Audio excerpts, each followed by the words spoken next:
જય હિન્દ દર્શક મિત્રો, હું જમીલ પઠાણ. આપ જોઈ રહ્યા છો તીર સમાચાર. વાત કરીશું 3 દિવસ પહેલાં એટલે કે 30મી ડિસેમ્બરે વડા તળાવ પાસે બનેલ હિટ એન્ડ રનની ઘટનામાં પોલીસને મળેલ મોટી સફળતાની.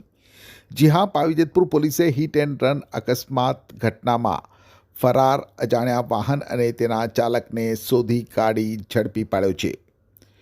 છોટાઉદેપુર જિલ્લાના પાવીજેતપુર પોલીસ સ્ટેશન હદ વિસ્તારના બોડેલી તાલુકાના વડા તળાવ ગામ પાસે રોડ ઉપર એક્સિડન્ટ કરી 2 યુવતીઓના મોત નિપજાવી નાસી ગયેલ ટ્રક ચાલકને પાવીજેતપુર પોલીસે ગણતરીના કલાકોમાં મધ્યપ્રદેશમાં જઈ અને ઝડપી પાડ્યો છે.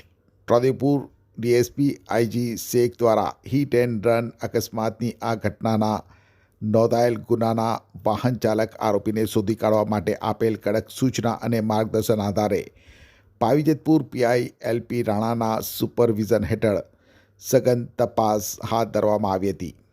બોડેલીથી લઈ મધ્યપ્રદેશની સરહદ સુધીના સીસીટીવીની તપાસ હાથ ધરવામાં આવી હતી. પોલીસને મળેલ પ્રાથમિક માહિતીમાં ગુનામાં એક લાલ કલરનો ટ્રક ચાલક પોતાની ટ્રકને પૂર ઝડપે અને ગફલતભરી રીતે બેદરકારીથી હંકારી અને મોટરસાયકલ જેનો રજિસ્ટ્રેશન નંબર GJ34L3111ને પાછળથી અથાડી મોટરસાયકલ ઉપર બેસેલ 2 મહિલાઓ અંજુબેન નાગલિયાભાઈ રાઠવા ઉંમર વર્ષ 19 રહેવાસી પ્રતાપપુરા નિશાળ ફળિયા તાલુકો પાવીજેતપુર અને બીજી મહિલાનું નામ છે નિર્માબેન ગોવિંદભાઈ રાઠવા રહેવાસી નાની અમરોલ તાલુકા જેતપુર પાવી. આ બંને વિદ્યાર્થીનીઓ છે કે જે એકલવ્ય ગ્રુપ ઓફ કોલેજીસમાં અભ્યાસ કરતી હતી અને તે દિવસે તે પોતાના નર્સિંગના ફોર્મ ભરવા માટે ગયા હતા.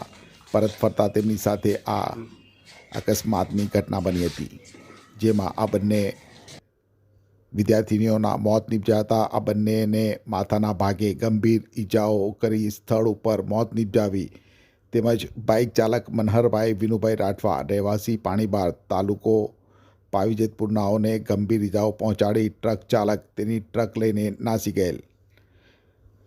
તે ટ્રક ચાલકને પકડી પાડવા જેતપુર પાવી પોલીસ સ્ટેશનના પીઆઈ એલપી રાણા દ્વારા અલગ અલગ પોલીસ ટીમો બનાવી રસ્તા ઉપરના ટેકનિકલ સીસીટીવી કેમેરા તથા હ્યુમન સોર્સ આધારે એક્સિડન્ટ કરનાર ટાટા કંપનીના ટ્રક રજિસ્ટ્રેશન નંબર RJ09GC0084નો ચાલક એક્સિડન્ટ કરી કવાંટ થઈ મધ્યપ્રદેશ તરફ જઈ રહેલ હોય તેવું જાણવા મળતા તેનો પીછો કરી મધ્યપ્રદેશ રાજ્યના ઇન્દોર શહેરમાંથી તેને ઝડપી પાડ્યો હતો. હિટ એન્ડ રનની ઘટનાના આરોપી ટ્રક નંબર RJ09GC0084 અને તેના ચાલક ધીરુ પહાડસિંહ બામણિયાને ઝડપી પાડવામાં પોલીસને સફળતા મળી છે. પોલીસે તેની અટકાયત કરી અને આગળની કાયદેસરની કાર્યવાહી હાથ ધરી છે. છોટાઉદેપુર સહિત રાજ્ય, દેશ અને દુનિયાના સમાચાર જોવા માટે સબસ્ક્રાઈબ કરો તીર સમાચાર અને બેલ આઇકોન જરૂર દબાવો.